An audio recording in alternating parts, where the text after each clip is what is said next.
Bonjour, bonjour, bienvenue sur le plateau de Batijournal TV.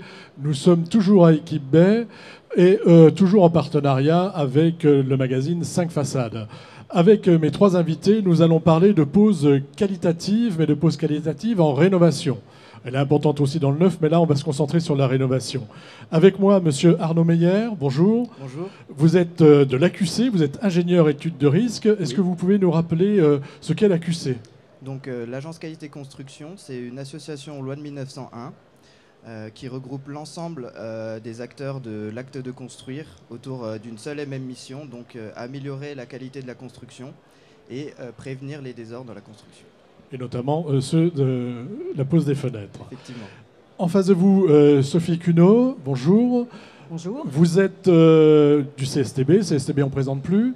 Oui, nous on fait de l'évaluation, de la recherche, de l'expertise et de la formation. Et de la formation, Voilà, parce que vous-même, vous êtes chef de projet formation sur la mise en œuvre des fenêtres. Voilà, on a une nouvelle activité au CSTB depuis cette année, donc de la formation par le geste qui s'adresse aux artisans, aux entreprises, avec une activité de formation à la mise en œuvre des fenêtres sur notre site de Grenoble. Et de la formation très concrète.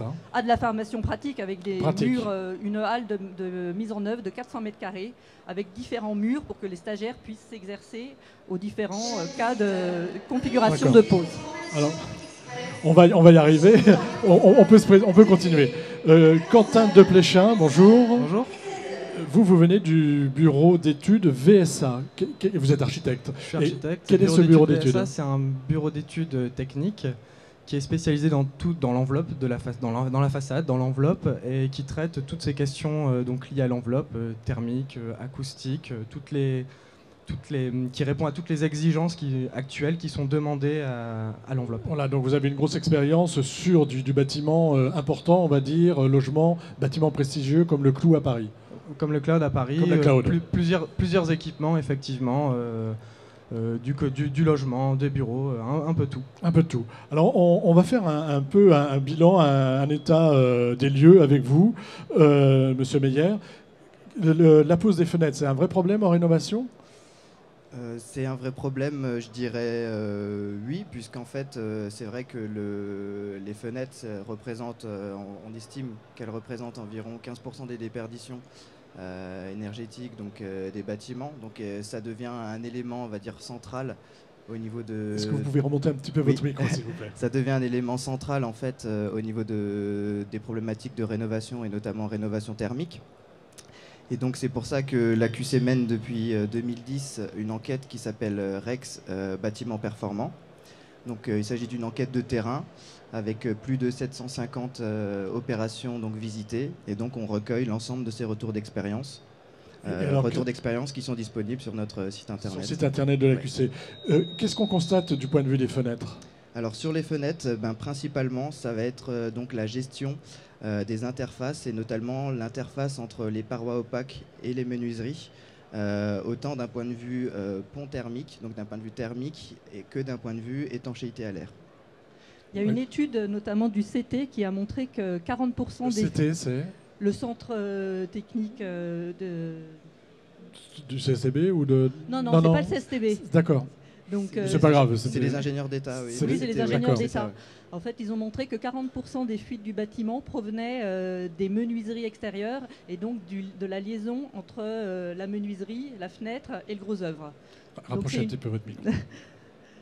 Donc c'est une source importante de déperdition. Importante de déperdition, et ça provient essentiellement de la pose ?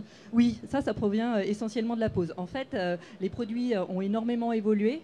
Donc on dispose maintenant sur le marché de produits qui sont évalués sous avis technique, des produits certifiés dont les performances, notamment d'étanchéité à l'air, sont attestées. Et la problématique vient essentiellement... La problématique, c'est l'interface mur, menuiserie. Voilà, c'est ça. Donc la problématique vient essentiellement de la pose, en fait, la problématique d'étanchéité à l'air. Qu'est-ce qui fait que la problématique, et je vous pose la question à tous les trois, est différente en rénovation qu'en neuf ? Et est-ce qu'il y a des réelles différences ? Et puis, qu'est-ce qui fait que c'est différent ? En fait, c'est vrai en neuf aussi, mais dans la rénovation, la grande difficulté, c'est qu'on découvre son support au moment de déposer la façade existante. C'est-à-dire qu'on dépose la façade et on découvre le support. Ce qui fait qu'il faut vraiment avoir une grande capacité d'adaptation lors de la pose. Et en rénovation aussi, comme on est tout le temps en train de s'adapter, le gros œuvre, souvent, c'est des systèmes de façade qui doivent reprendre beaucoup plus de tolérance que dans le neuf pour justement s'adapter à un support qui est souvent éloigné du support théorique. Et le problème, il est dans la tolérance. C'est ça.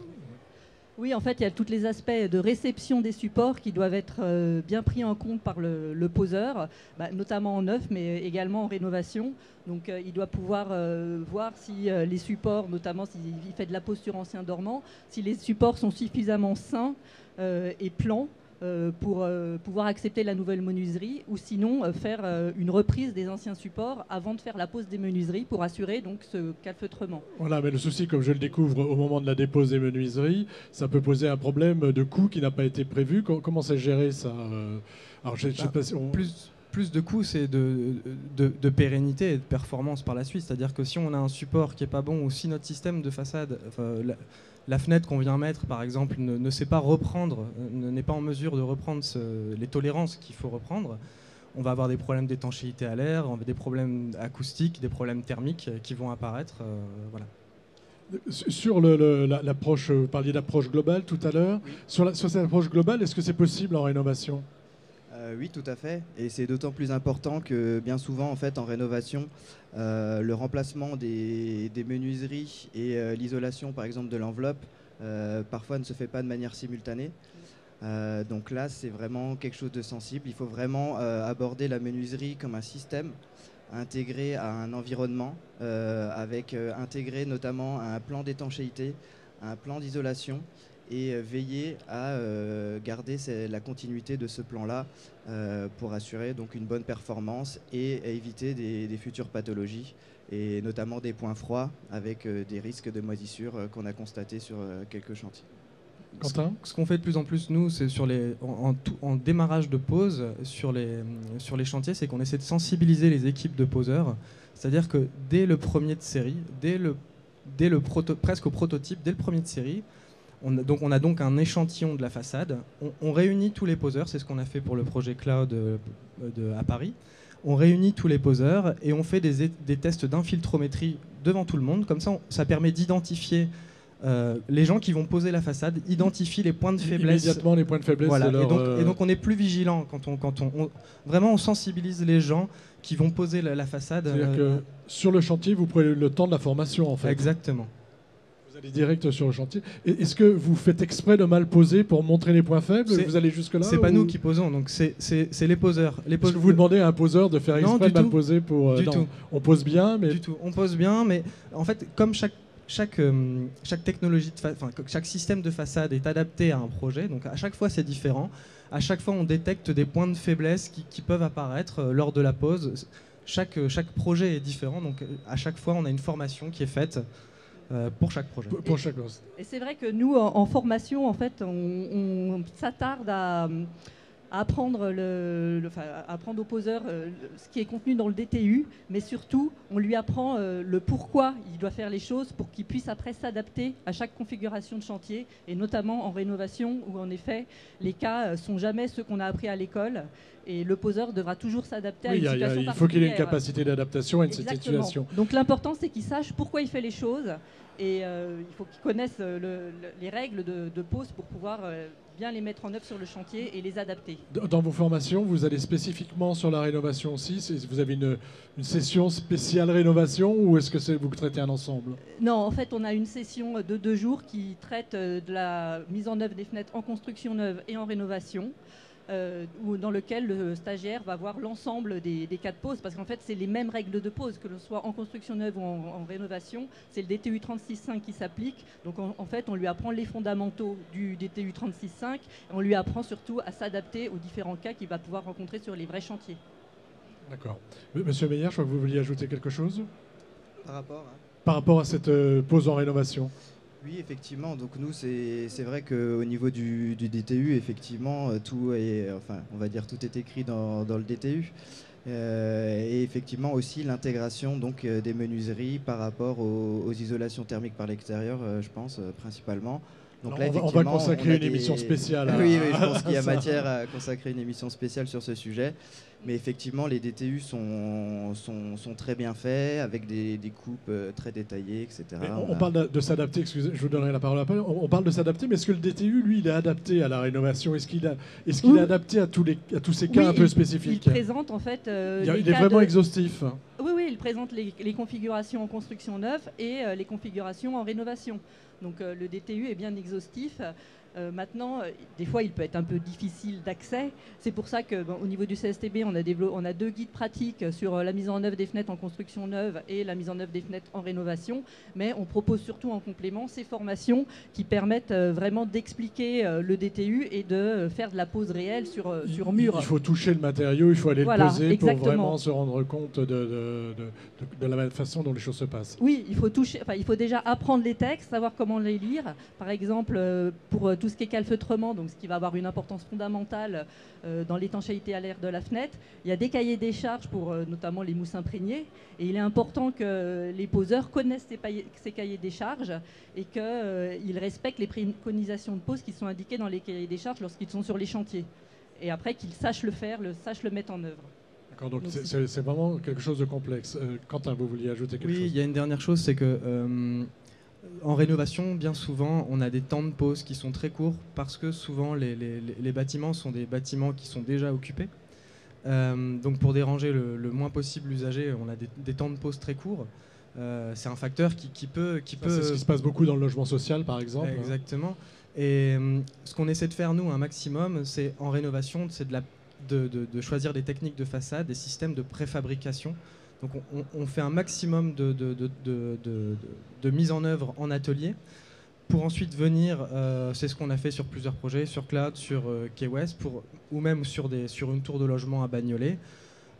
On fait un maximum de préfabrication, comme ça, hop, on vient poser les équipements sur la façade, ça va beaucoup plus vite et on garantit une certaine qualité à ces produits. En logement, c'est possible aussi, c'est-à-dire que, parce que le logement, pour l'avoir vécu, il y a quelqu'un qui vient chez vous le matin, il enlève les fenêtres, et, hop, c'est parti, le midi, hop, le soir, c'est terminé, vous avez toutes vos fenêtres, et là, on peut se demander quand même parfois si vraiment ça a été bien fait.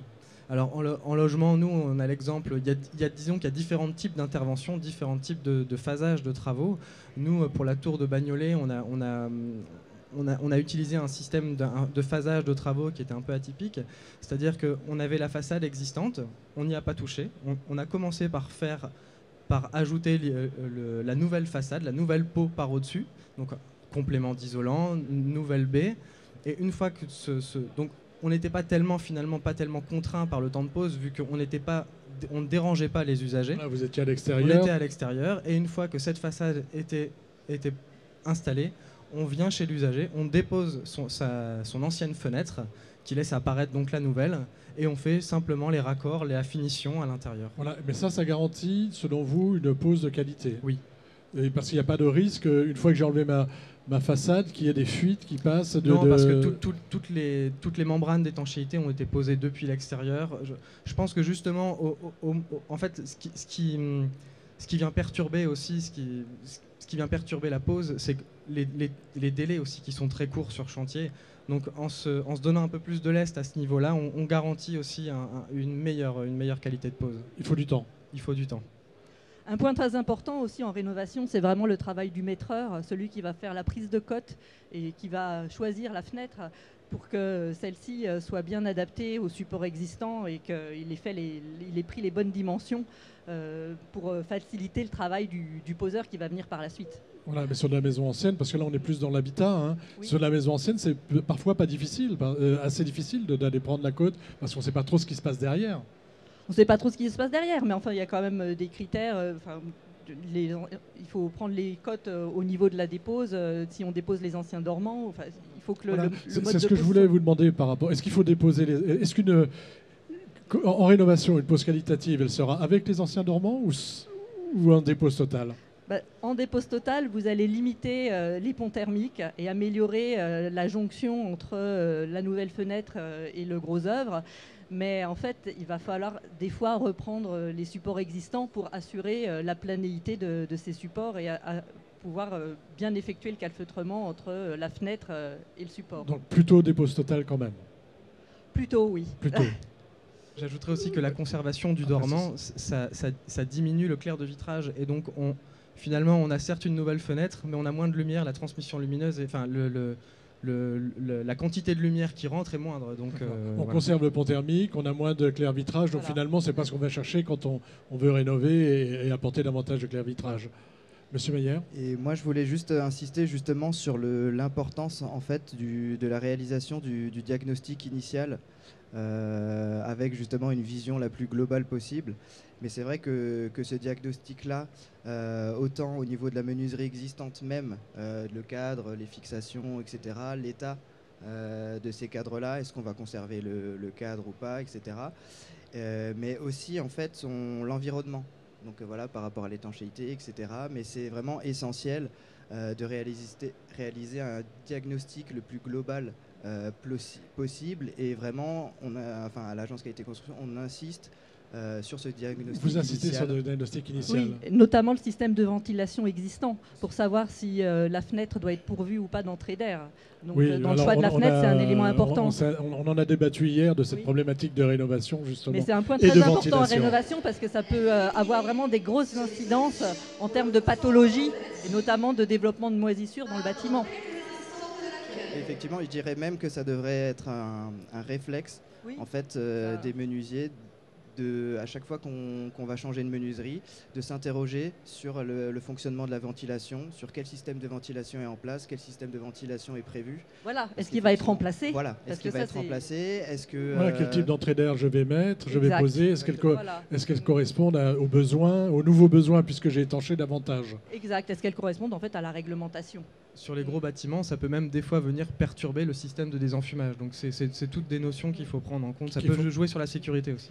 Qu'il faut prendre en compte dès le début. Ok. Outre les problématiques effectivement d'apparition de moisissures et de qualité de l'air intérieur, on va dire, c'est vrai que voilà, les aspects, ça peut toucher aussi des aspects plus sécurité. Donc ça, c'est le travail de diagnostic, il faut- d'étude avant la mise en Voilà. œuvre des menuiseries et le choix. Au niveau sécurité également, si la fenêtre doit avoir une fonction de garde-corps, ben là, la réglementation impose de déposer les anciens dormants et de faire une dépose totale de la fenêtre. D'accord, donc il y a des choses très précises Oui. qu'il faut connaître. Et est-ce que les menuisiers qui viennent vous voir, qui viennent en formation, c'est déjà des gens qui ont une expérience. Oui. Comment ils reçoivent ce que vous leur donnez? Est-ce que vous les sentez très en dessous du niveau, ou est-ce qu'ils sont au niveau mais ils ont besoin juste d'avoir une meilleure connaissance des pratiques et des textes? Ils ont vraiment besoin d'avoir une meilleure connaissance des textes, surtout, et après de la pratique. Et en fait, à la fin de la formation, ils sont très satisfaits parce qu'ils ont redécouvert le DTU, redécouvert ou découvert des fois ce qu'il y a dans le DTU. Ils ont appris à lire, à lire et à connaître le DTU et à lire les cahiers des charges des produits. Et ils ont pu expérimenter en fait sur des murs de pose. Et en fait, on leur a également expliqué comment s'adapter à différentes configurations. Ils comprennent en fait pourquoi ils font les choses et comment le faire au mieux. Alors, on arrive au terme de notre échange. Moi, je vais vous demander à chacun une petite conclusion. Puis, une seule question. Une fenêtre vraiment bien posée, c'est quoi? Selon vous, Monsieur Meyer? Une fenêtre vraiment bien posée. En rénovation. En rénovation. C'est une fenêtre qui a été posée effectivement dans les règles de l'art, selon le DTU, après avoir réalisé un diagnostic global, après avoir mené justement une réflexion sur le système de ventilation, le renouvellement d'air, l'étanchéité à l'air, la thermique, l'aspect sécurité, ça fait beaucoup. Ça fait beaucoup. Non, mais c'est pour ça, moi, je me dis, mon artisan, est-ce qu'il est capable de comprendre tout ça? Oh bah oui, bien sûr. Donc, comprendre, en tout cas de prendre le temps de le comprendre, parce que lui, derrière, il a de l'urgence, il doit faire du devis, il doit peser, il doit poser. Enfin, c'est pas toujours simple pour lui. C'est aussi une des raisons pour laquelle on a mis en place ces formations, pour qu'il prenne un peu de recul aussi, puis qu'il se pose les bonnes questions quand il est sur un chantier. Donc moi, pour répondre à votre question sur une fenêtre bien posée en rénovation, je dirais que c'est en gros la même chose qu'une fenêtre bien posée en neuf, c'est-à-dire une fenêtre de qualité, d'une part, des accessoires de qualité bien choisis. Donc le choix des produits est déjà fondamental. Et après, donc le respect des règles de l'art qui sont éditées dans le DTU. D'accord. Alors là, on est plus dans l'habitat, on va dire, et dans la maison individuelle, presque. Hein. Enfin, pas plus, mais beaucoup. On change un peu d'échelle avec vous. Vous, sur les bâtiments comme le Cloud, on respecte le DTU? Oui, bien sûr, oui. Sur certains points, il y avait des caissons ventilés, donc c'était un système de double pot finalement, où on était un peu éloigné du DTU, qui ont fait l'objet donc de tests d'embuage, parce qu'on ne respectait pas tout à fait Oui, les il y a eu des orifices ATEX, de hein, si mes ventilation. souvenirs sont Voilà, bons. c'est ça. Mais ça passe pareil par des batteries d'essai. C'est peut-être pas tout à fait encadré par les DTU, mais on fait des batteries d'essai au CSTB. Voilà. Voilà. Donc une fenêtre bien posée pour vous. Pour moi, une fenêtre bien posée, c'est une fenêtre qui apporte quand même une plus-value. Elle doit apporter quelque chose que Que l'ancienne fenêtre que n'avait pas. l'ancienne n'avait pas. Et- Donc thermiquement, acoustiquement, mais surtout, c'est ce qu'on a dit tout à l'heure, je me répète, mais quand on conserve le dormant, on vient diminuer le clair de vitrage, on a moins de lumière, c'est dommage. Voilà. Et surtout, les performances doivent durer dans le temps. Donc c'est pour ça que le respect du DTU aussi et le choix des produits est important et fondamental. Alors ce sera le mot de la fin. La performance doit durer dans le temps pour la fenêtre et la fenêtre posée qualitativement en rénovation. Merci beaucoup Merci. d'être Merci. venu sur le plateau de Batijournal TV. À bientôt, au revoir.